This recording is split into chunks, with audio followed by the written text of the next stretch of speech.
வணக்கங்க. நான் ஜோதிடர் சதீஷ்குமார் பேசுகிறேன்.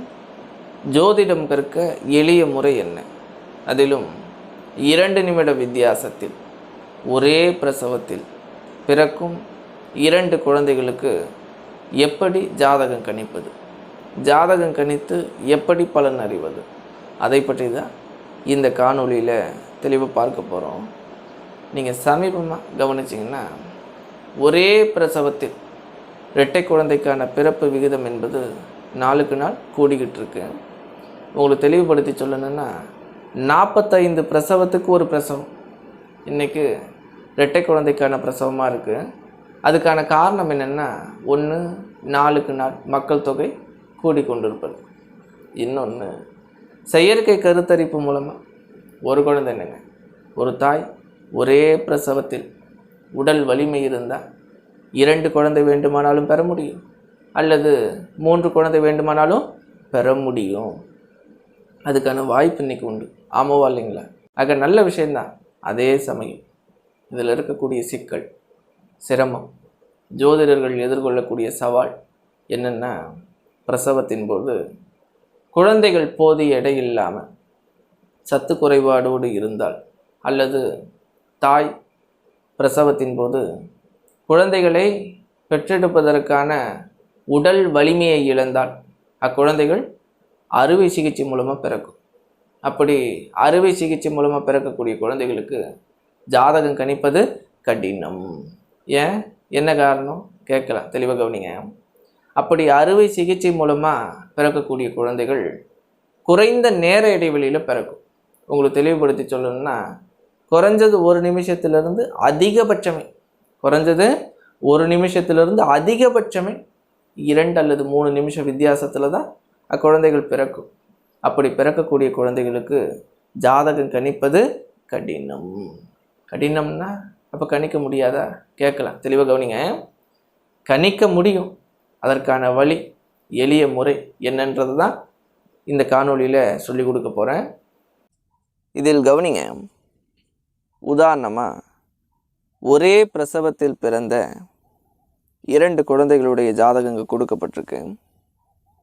ஜாதகத்தில் ஜாதக பலன் அறிய பிரதானமாக பார்க்கக்கூடியதே ராசி சக்கரம் தான். ஆக 2 குழந்தையினுடைய ராசி சக்கரத்தை தான் இப்போ நீங்கள் பார்த்துட்ருக்கீங்க. அதனுடைய மையத்தில் கவனிங்களேன், 2 குழந்தையும் பிறந்த தேதி ஒன்று தான், பிறந்த ஊர் ஒன்று தான், பிறந்த நேரம் மட்டும் வித்தியாசப்பட்டிருக்கும். தெளிவாக கவனிங்களேன். ரம்யா என்கின்ற குழந்தை காலையில் 6:40 பிறந்திருக்கு. அதே ராதா என்கின்ற குழந்தை காலையில் 6:42 பிறந்திருக்கு. நேர வித்தியாசம் என்னங்க, 2 நிமிஷம். 2 நிமிஷம் நேர வித்தியாசம் இருக்குது. ஆனால் 2 பேருடைய ஜாதகமும் ஒரே மாதிரியாக இருக்குது. பாருங்களேன், பிறந்த லக்னம் ஒன்று தான், 9 கிரகங்கள் அமர்ந்த பாவங்கள் ஒன்று தான், 2 பேரும் பிறந்த ராசி நட்சத்திரம் ஒன்று தான், ஒரு மாற்றமும் இல்லைங்க. ஏன், என்ன காரணம் தெளிவுபடுத்துகிறேன் பாருங்களேன். ராசி சக்கரத்தில் முதல் ராசி மேசம், அதைத் தொடர்ந்து ரிஷபம், மிதுனம், கடகம், சிம்மம், கன்னி, துலாம், விருச்சகம், தனுசு, மகரம், கும்பம், மீனம். ஆக மொத்தம் 12 ராசிகள். இந்த 12 ராசிகள் என்பது 12 தமிழ் மாதங்கள் அடிப்படையாக கொண்டு பிரிக்கப்பட்டிருக்கு. இந்த 12 ராசிகளை தான் ராசி சக்கரம் என்று இப்போ பார்த்துட்ருக்கோம். இந்த ராசி சக்கரம் என்பது 360 பாகை கொண்டது. புதுசாக கற்றுக்கக்கூடியவர்கள் கேட்கலாம், அது என்ன சார் ராசி சக்கரம், எதற்காக பயன்படுத்தப்படுது? தெளிவாக கவனிங்க. வானில் கிரகங்களின் நகர்வை, கிரகங்கள் இருக்கும் இடத்தை துல்லியமாக கணிக்க கற்பனையாக வரையப்பட்டது தான் இந்த ராசி சக்கரம். கற்பனையாக வரையப்பட்டதென்றால் அவை எந்தளவு சரியானதா உண்மையானதாக இருக்கும் சார் கேட்கலாம், தெளிவாக கவனிங்க. உலக வரைபடம் கற்பனையாக வரையப்பட்டது தான். அதிலும் அதில் கவனிச்சிங்கன்னா கிடைமட்டமாகவும் செங்குத்தாகவும் அட்சரேகைகள், தீர்க்க ரேகைகள் என்று கற்பனை கோடுகள் வரையப்பட்டிருக்கும். அவை கற்பனையாக வரையப்பட்டது தான்.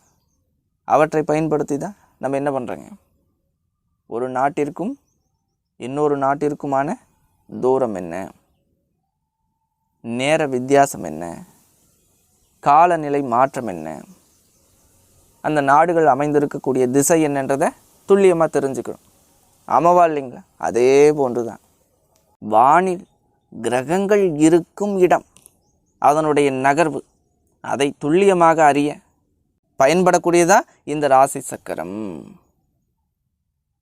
ரைட்டுங்களா? சரி, இனி விஷயத்துக்கு வருவோம். ஒரு ராசி சக்கரம் என்பது 360 பாகைன்னு சொன்னேன். 12 ராசிகளை தான் ராசி சக்கரம்னு சொன்னேன். ஒரு ராசியினுடைய பாகை அளவு என்னவா இருக்குங்க? ஒன்றும் இல்லைங்க, 360 பாகையை 12ஆக பிரிங்க. பிரிச்சிங்கன்னா ஒரு ராசியினுடைய பாகை அளவு என்னவா இருக்குன்னா 30 பாகை. 30 பாகை கொண்ட ஒரு ராசியை சந்திரன் கடக்க 2.25 நாள் எடுத்துக்கும். சூரியன் புதன் சுக்கிரன் கடக்க 1 மாதம் எடுத்துக்கும். செவ்வாய் கடக்க 1.5 மாதம் எடுத்துக்கும். குரு கடக்க 1 வருடம் எடுத்துக்கும். ராகு கேதுகள் கடக்க 1.5 வருடம் எடுத்துக்கும். சனி கடக்க 2.5 வருடம் எடுத்துக்கும்.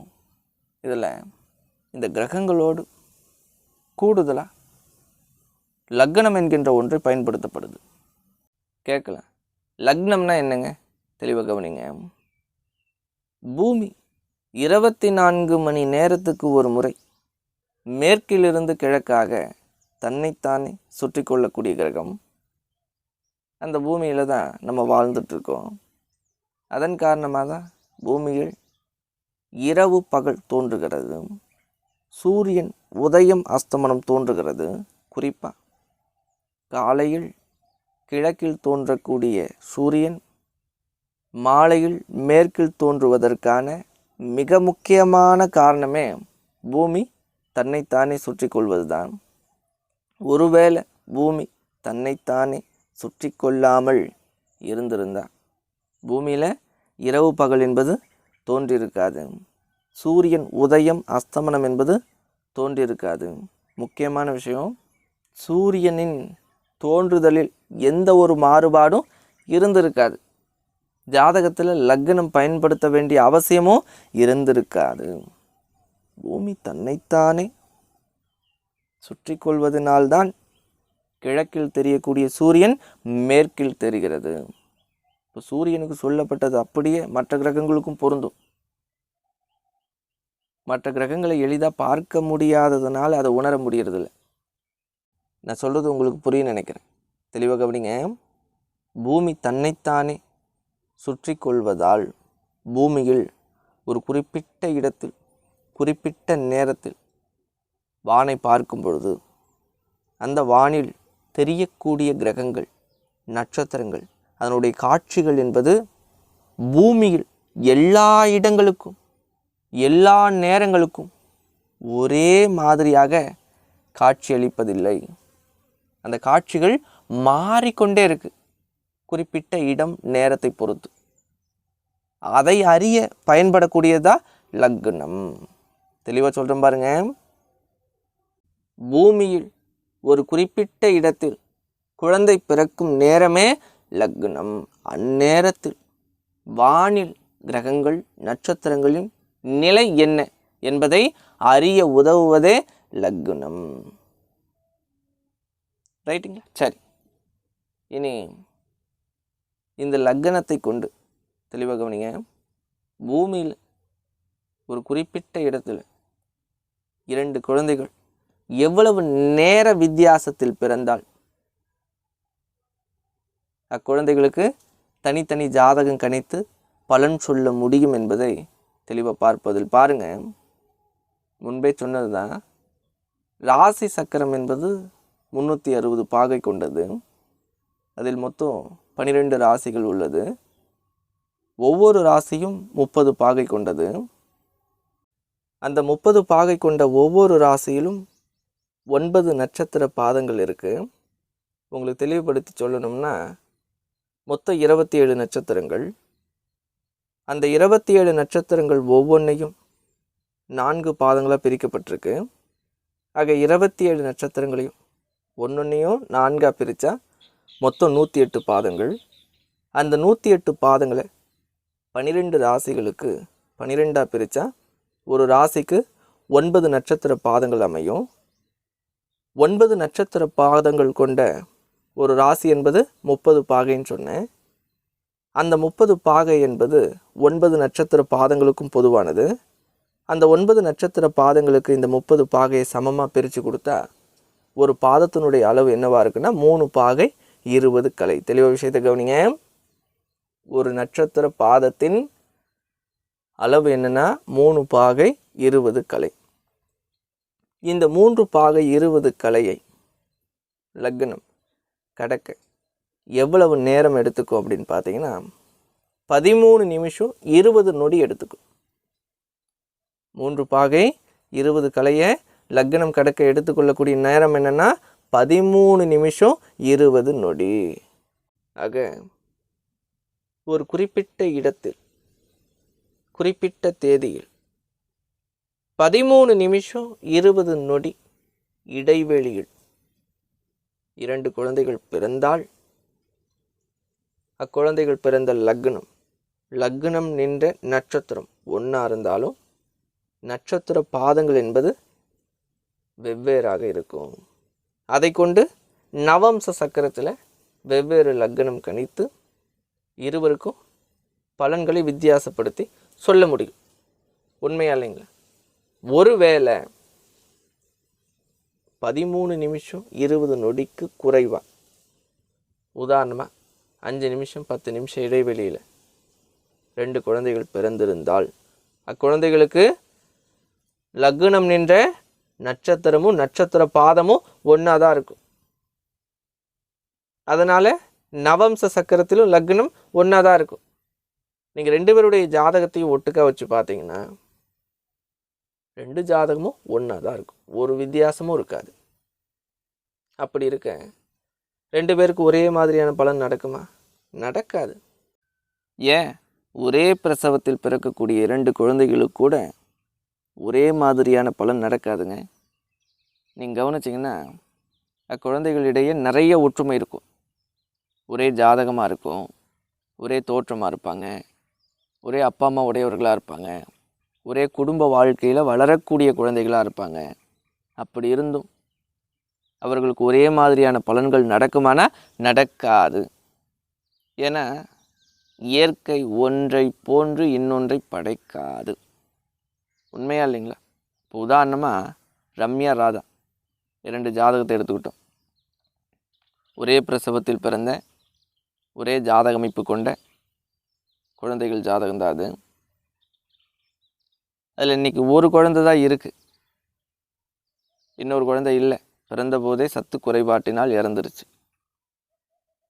இப்போ என்ன காரணமாக இருக்கும்? அதுக்கான காரணத்தை நம்ம தெரிஞ்சுக்கணும் இல்லைங்களா ஜாதக ரீதியாக. அதற்கு தான் KS கிருஷ்ணமூர்த்தி ஐயா கிருஷ்ணமூர்த்தி பத்ததி முறைன்னு ஒரு புதிய ஜோதிட முறையை கண்டுபிடிக்கிறார். புதிய ஜோதிட முறைன்னா புதுசாக சில விஷயங்களை கண்டுபிடிக்கிறார்.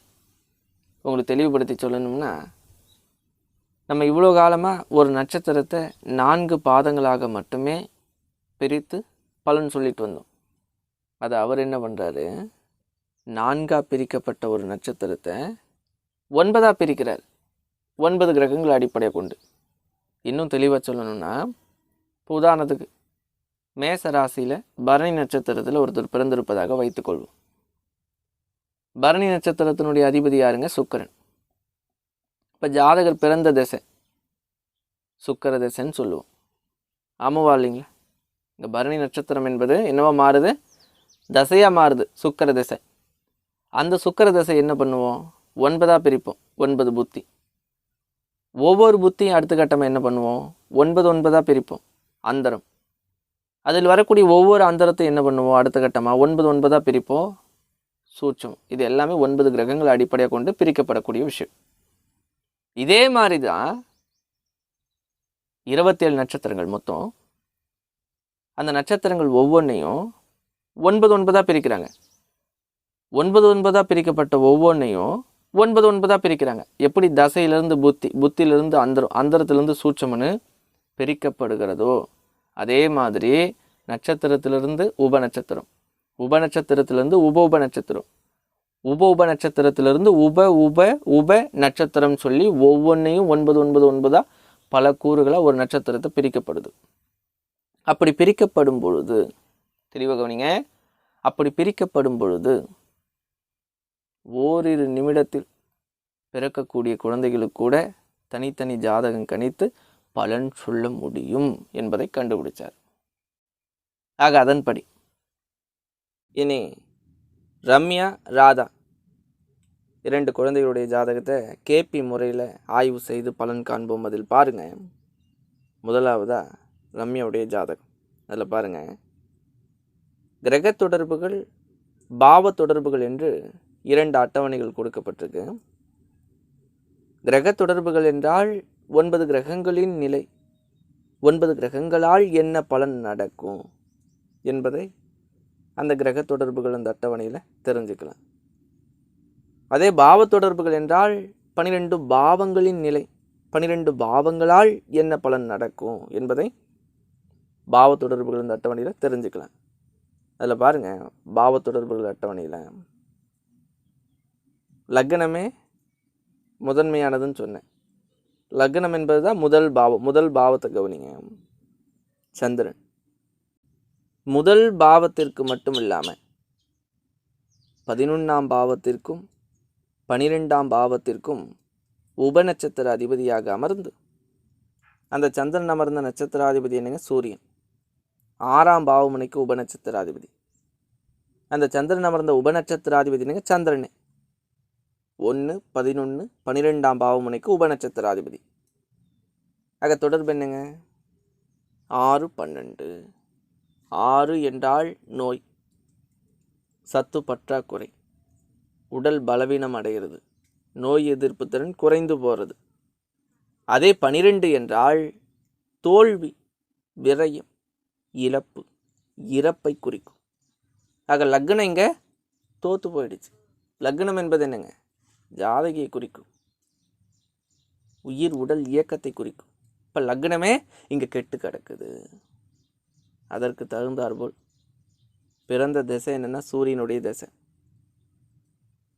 பிறந்த திசை சூரியனுடைய திசை. சூரியன் தான் 6ஆம் இடமான நோய் ஸ்தானத்துக்கு அதிபதி. அந்த சூரிய திசையில் சரியா குழந்தை பிறந்தது சந்திரனுடைய புத்தி. சந்திரன் 1 11 12ஆம் பாவமுனைக்கு உபநட்சத்திராதிபதி. அங்கே பிரச்சனைன்னு பார்த்தா 12ஆம் பாவம் தான். கவனிச்சிங்கன்னா தெரியும், சிவப்பு நிறத்தில் கொடுக்கப்பட்டிருக்கும். ஏன்னா 12 என்பது ஜாதகருக்கு தோல்வியை, விரயத்தை, இறப்பை ஏற்படுத்தக்கூடிய ஒரு பாவம். சரியா சூரிய தசை சந்திர புத்தியிலே இந்த குழந்தை பிறந்து இறந்துருச்சு. பிறந்து 1 மாத காலம் கூட இல்லை. சத்து குறைபாட்டினால் காப்பாற்ற முடியல. அதற்கு மிக முக்கியமான காரணமே ஜாதகத்தில் முதல் பாவமான லக்னம் 6 12ஆம் பாவங்களை தொடர்பு பெற்று தோற்று போயிடுச்சு. இந்த ஜாதகத்தில் லக்னம் தோற்று போக காரணமான கிரகங்கள் அப்படின்னு எடுத்துன்னா 2. ஒன்று சூரியன், இன்னொன்று சந்திரன். அந்த சூரியனே பிறந்த தசையாகவும் அந்த சந்திரனே பிறந்த புத்தியாகவும் இந்த ஜாதகத்தில் அமைந்த காரணத்தினால் ரம்யா இக்குழந்தை பிறந்து 1.5 மாத காலத்தில் இறந்துருச்சு.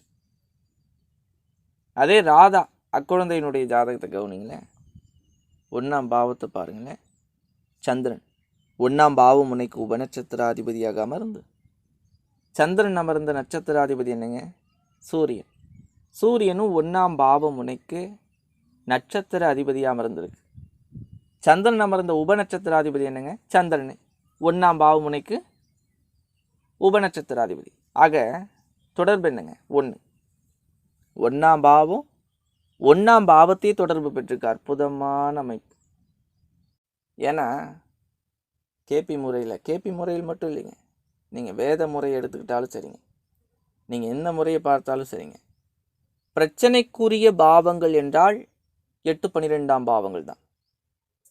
அதன் காரணமாக தான் இப்போ நீங்கள் பார்க்கக்கூடிய இந்த ஜாதகத்தில் 8-12ஆம் பாவங்களை சிவப்பு நிறத்தில் கொடுத்துருப்பாங்க. ஏன்னா சிவப்பு என்றால் பிரச்சனை, ஆபத்து. ஆக ஜாதகருக்கு பிரச்சனை தரக்கூடிய பாவங்கள் என்றால் அது 8-12ஆம் பாவங்கள் தான். இந்த 8-12ஆம் பாவங்களை தவிர்த்து மற்ற பாவங்கள் எல்லாம் நல்ல பாவங்கள் தான். அந்த வகையில் பார்க்கும் பொழுது 1ஆம் பாவம் 1ஆம் பாவத்தை தொடர்பு பெற்றிருக்கு, நல்லா இருக்குங்களே. மேற்கொண்டு பிறந்த திசை சூரியனுடைய திசை. சூரியன் எப்படி இருக்கு பாருங்க, 1ஆம் பாவமுனைக்கு நட்சத்திர அதிபதியாக அமர்ந்து தொடர்புங்க 1-7ஆம் பாவங்கள். அற்புதமான அமைப்பு.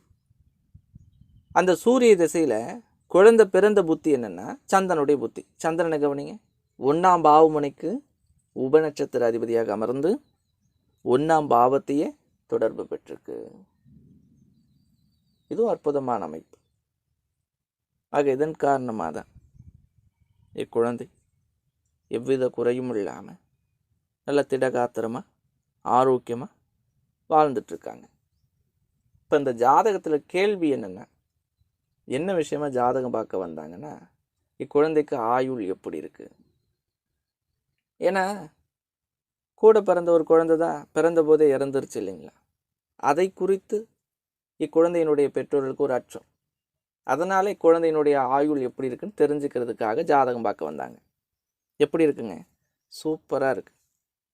ஏன்னா லக்னமும் நல்லா இருக்குது, உயிருக்கு காரகமான சூரியனும் நல்லா இருக்குது, உடலுக்கு காரகமான சந்திரனும் நல்லா இருக்குது.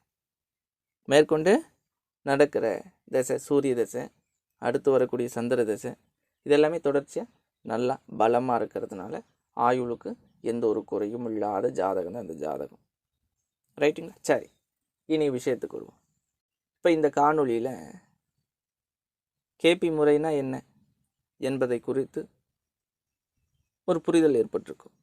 அதே சமயம் இதில் சில கேள்விகளும் ஏற்பட்டிருக்கும். என்னென்னா, ஜாதக பலன் சொல்ல பயன்படுத்தக்கூடிய கிரக தொடர்புகள், பாவ தொடர்புகள், இந்த அட்டவணைகள் எப்படி முறைப்படுத்தப்பட்டிருக்கு, அது எப்படி உருவாக்கியிருக்காங்க, 9 கிரகங்களுக்கான தொடர்பு எப்படி வந்தது, 12 பாவங்களுக்கான தொடர்பு எப்படி வந்தது, அதில் சொல்லப்படக்கூடிய அந்த உப நட்சத்திராதிபதி, நட்சத்திராதிபதி, இதெல்லாம் எப்படி என்ன, குறிப்பாக KS கிருஷ்ணமூர்த்தி ஐயா எப்படி ஒவ்வொரு நட்சத்திரத்தையும் 9ஆக பிரித்தார், அதுக்கான கணிதம், இதை பற்றிய கேள்விகள்லாம் உங்களுக்கு ஏற்படலாம்.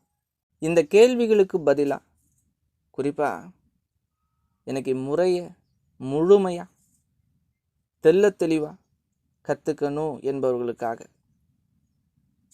இந்த காணொளி மாதிரியை, இப்போ பார்க்கக்கூடிய இந்த காணொளி மாதிரியை மொத்தம் 80 காணொளிகளை உருவாக்கி வச்சுருக்கேங்க. எனக்கு ஜோதிடத்தில் ஒன்றுமே தெரியாதுனாலும் கவலை வேண்டாம். அடிப்படையாக பூஜ்ஜியத்திலிருந்து அந்த 80 காணொளிகளை பாடமாக உருவாக்கி வச்சுருக்கேன். ஆக இந்த 80 காணொளிகள் மூலமாக தெளிவாக இந்த கேபி முறையை கற்றுக்கொண்டு தொழிலாகவே செய்யலாம். அதை நான் தெளிவாக பதிவு செய்துக்கிறேங்க. ஏன்னா அந்தளவு பாடங்களை உருவாக்கி வச்சுருக்கேன்.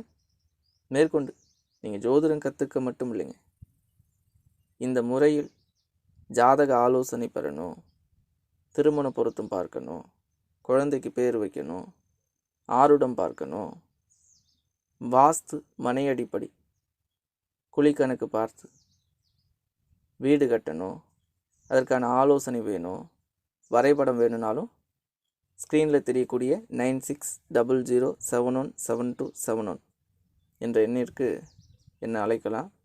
முக்கியமான விஷயங்க, இப்போ இந்த காணொளி உங்களுக்கு பிடிச்சிருந்தா இதே போன்ற காணொளிகளை தொடர்ச்சியாக பெற விரும்பினால் தவறாமல் குரு ஜோதிடம் என்கின்ற நம்முடைய யூடியூப் சேனலை சப்ஸ்கிரைப் செய்து பெல் ஐக்கானை கிளிக் பண்ணிக்கோங்க. மேலும் உங்களுடைய மேலான கருத்துக்களை பதிவு செய்து உங்களை போன்ற ஜோதிட ஆர்வலர்களுக்கு இந்த காணொளியை ஷேர் செய்து உங்களுடைய பேராதரவை தருமாறு அன்போடு கேட்டுக்கிறேன். மீண்டும் வேறொரு காணொளியில் சந்திக்கின்றேன். நன்றி.